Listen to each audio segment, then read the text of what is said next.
चलते हैं अब नेक्स्ट चैप्टर पर, जो है अध्याय 13, रूम फॉर एरर। इस अध्याय में मॉर्गन हाउजल बताते हैं कि पैसे के मामलों में गलती की गुंजाइश यानी रूम फॉर एरर रखना क्यों जरूरी है। जीवन और निवेश में सब कुछ हमारी योजनाओं के मुताबिक नहीं होता। इसलिए जब भी हम अपने पैसे और फाइनेंशियल प्लानिंग के बारे में सोचें तो हमेशा थोड़ी सी अतिरिक्त सुरक्षा रखें। रूम फॉर एरर का मतलब क्या है? इसका मतलब है कि अपने निर्णयों और प्लान्स में कुछ अतिरिक्त जगह या बफर छोड़ना। उदाहरण, अपनी कमाई का एक हिस्सा इमरजेंसी फंड के रूप में रखना। निवेश करते समय अतिरिक्त सुरक्षा मार्जिन ऑफ सेफ्टी रखना। एक दिलचस्प कहानी बताता हूं। चार्ल्स लिंडबर्ग ने 1927 में अटलांटिक महासागर के ऊपर से पहली नॉन-स्टॉप फ्लाइट भरी। उनके विमान में पर्याप्त ईंधन था, लेकिन उन्होंने अपनी योजना में अतिरिक्त ईंधन शामिल किया। क्यों? क्योंकि अगर मौसम खराब होता या कोई तकनीकी दिक्कत आती तो यह रूम फॉर एरर उनकी जान बचा सकता था। इसी तरह हमारी फाइनेंशियल प्लानिंग में भी हमें ऐसे बफर की जरूरत होती है। एक और कहानी से समझते हैं। बॉब ने अपनी पूरी कमाई एक स्टॉक में लगा दी जो 3 साल में 2 गुना हो गया। उसने यह सोचकर दूसरा बड़ा निवेश किया कि उसकी किस्मत हमेशा चमकती रहेगी। लेकिन इस बार मार्केट गिरा और बॉब ने अपनी पूरी बचत खो दी। अगर बॉब ने अपनी कमाई का केवल एक हिस्सा निवेश किया होता और बाकी को सुरक्षित रखा होता तो वह बर्बाद होने से बच सकता था। इसीलिए कहते हैं, भविष्य अप्रत्याशित है और यही कारण है कि आपको हमेशा सुरक्षा मार्जिन की जरूरत है। गलतियां तो होंगी, लेकिन अगर आपने उनके लिए तैयारी कर रखी है तो वे आपको बर्बाद नहीं कर पाएंगी। अब आता है chapter 14, you'll change. Morgan Housel इस चैप्टर में बताते हैं कि वक्त के साथ हमारी प्राथमिकताएं, सोच और फाइनेंशियल लक्ष्य बदलते हैं। जो चीज़ आज हमारे लिए बहुत महत्वपूर्ण लगती है, हो सकता है कि 10 साल बाद उसका कोई मतलब न हो। इसीलिए फाइनेंशियल प्लानिंग में फ्लेक्सिबिलिटी और लॉन्ग टर्म पर्सपेक्टिव जरूरी है। आप बदलेंगे और यह स्वाभाविक है। आपकी सोच, प्राथमिकताएं और फाइनेंशियल लक्ष्य समय के साथ बदलेंगे। इसलिए अपने फाइनेंशियल प्लान को लचीला बनाएं और बदलाव को अपनाने के लिए तैयार रहें। याद रखें, लक्ष्य हासिल करना महत्वपूर्ण है, लेकिन बदलते लक्ष्यों को स्वीकार करना उससे भी ज्यादा जरूरी है। नेक्स्ट चैप्टर है 15, नथिंग्स फ्री। इस अध्याय में मॉर्गन हाउजल समझाते हैं कि हर चीज की एक कीमत होती है, लेकिन यह कीमत हमेशा पैसे में नहीं चुकानी पड़ती। कई बार हमें मानसिक तनाव, धैर्य, समय और जोखिम के रूप में कीमत चुकानी पड़ती है। सबसे बड़ी बात यह है कि फाइनेंशियल सफलता का प्राइस टैग अक्सर छिपा हुआ होता है। इसे समझना और स्वीकार करना ही असली खेल है। बड़ा सबक, कीमत को स्वीकार करना सीखें। अगर आप किसी चीज की कीमत चुकाने को तैयार नहीं हैं, तो आप उसका फायदा भी नहीं उठा सकते। फाइनेंशियल सफलता सिर्फ इस बात पर निर्भर नहीं करती कि आप कितना कमा रहे हैं, बल्कि इस बात पर निर्भर करती है कि आप कीमत चुकाने के लिए कितने तैयार हैं। फाइनेंशियल सफलता का कोई शॉर्टकट नहीं है। हर चीज की कीमत होती है, चाहे वह पैसा हो, समय, धैर्य या जोखिम। अगर आप इस कीमत को पहचानते हैं और इसे चुकाने के लिए तैयार रहते हैं, तो आप लंबे समय में जरूर सफल होंगे। याद रखें, पैसे कमाना आसान नहीं है, लेकिन अगर आप उसकी कीमत समझते हैं, तो आप उसे सही तरीके से संभाल सकते हैं। अब चलते हैं चैप्टर 16 पर, यू एंड मी।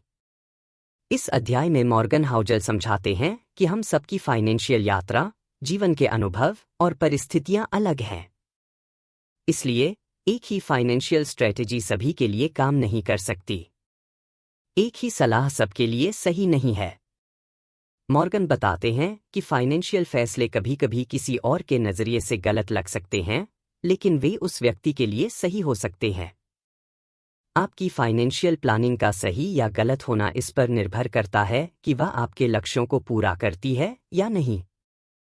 एग्जाम्पल के तौर पर, रमेश ने अपने पैसे को पूरी तरह से बैंक एफडी में रखा क्योंकि उसने 2008 के आर्थिक संकट में अपना पैसा खो दिया था।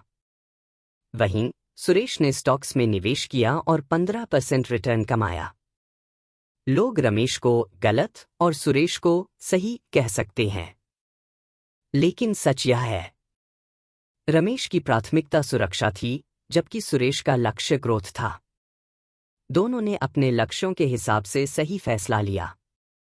याद रखें, आप और मैं अलग हैं और हमारी फाइनेंशियल यात्रा भी। इसलिए अपने रास्ते पर चलें और दूसरों से तुलना न करें। अब चलते हैं चैप्टर 17 पर, द सेडक्शन ऑफ पेसिमिज्म। इस अध्याय में मॉर्गन हाउजल बताते हैं कि निराशावाद हमें इतना आकर्षक क्यों लगता है। लोग अक्सर बुरी खबरों पर जल्दी विश्वास कर लेते हैं जबकि अच्छी खबरों पर शक करते हैं। इसका कारण है कि बुरा समय अधिक वास्तविक और तात्कालिक लगता है जबकि अच्छा समय धीरे धीरे सामने आता है। पैसे के मामले में निराशावाद का असर 1। लोग निवेश से डरने लगते हैं। एक बार बाजार गिरा तो लोग लंबे समय तक निवेश करने से कतराते हैं। वे छोटे नुकसान के डर से बड़े मुनाफे का मौका गवा देते हैं। असर 2। लंबे समय की तस्वीर भूल जाते हैं। बाजार में उतार चढ़ाव सामान्य है, लेकिन लोग छोटे छोटे नुकसान देखकर घबरा जाते हैं और दीर्घकालिक लाभ को नजरअंदाज कर देते हैं। असर 3। नकारात्मकता से फोकस भटकता है। जब भी कोई बड़ी बुरी खबर आती है, लोग सकारात्मक चीजों को भूल जाते हैं। तो कुल मिलाकर अध्याय 17 ये कहता है कि निराशावाद आकर्षक है, लेकिन लंबे समय में आशावाद और धैर्य ही असली मंत्र है। बुरी खबरों पर जरूरत से ज्यादा प्रतिक्रिया न दें। याद रखें, निराशावाद शोर मचाता है, लेकिन आशावाद जीतता है। इसी के साथ चलते हैं चैप्टर 18 पर, व्हेन यूल बिलीव एनीथिंग। इस चैप्टर में मॉर्गन हाउजल बताते हैं कि लोग पैसे के मामले में क्यों और कैसे गलत धारणाएं बना लेते हैं। हमारी बिलीव्स हमारे पर्सनल एक्सपीरियंसेस, भावनाओं और सोच पर आधारित होती हैं। और जब बात पैसे की होती है तो लोग अक्सर जो वे मानना चाहते हैं वही सच मान लेते हैं। पैसे के मामले में भीड़ का अनुसरण करना खतरनाक हो सकता है। कैसे बेहतर निर्णय लें? अपने बिलीव्स को चुनौती दें। अपनी सोच पर सवाल उठाएं। यह जानने की कोशिश करें कि आपके बिलीव्स अनुभवों पर आधारित हैं या फैक्ट्स पर। 2 फैक्ट्स पर ध्यान दें। फैसले लेने से पहले आंकड़ों और जानकारियों पर ध्यान दें। 3 भावनाओं को नियंत्रण में रखें। डर, लालच और भीड़ के दबाव में आकर फैसले न लें। 4 लॉन्ग टर्म सोच अपनाएं। छोटी अवधि की घटनाओं को अपने बड़े लक्ष्यों पर हावी न होने दें। याद रखें, सही फैसले लेने के लिए फैक्ट्स पर आधारित सोच और अपनी भावनाओं पर नियंत्रण जरूरी है। अपनी मान्यताओं पर सवाल उठाइए, तभी आप सही निर्णय ले पाएंगे।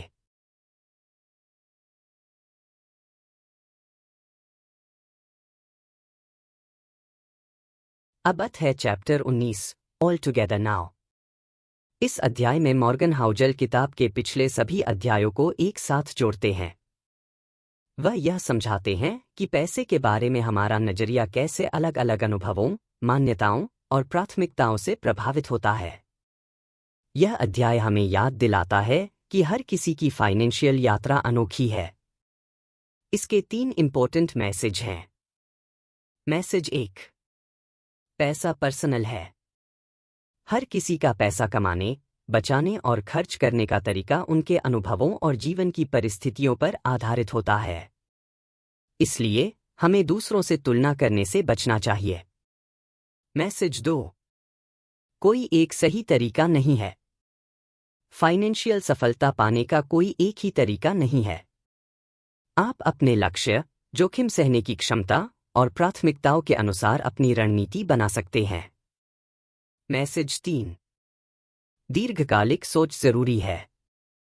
पैसे के मामले में धैर्य और लंबे समय की योजना बनाना सबसे महत्वपूर्ण है।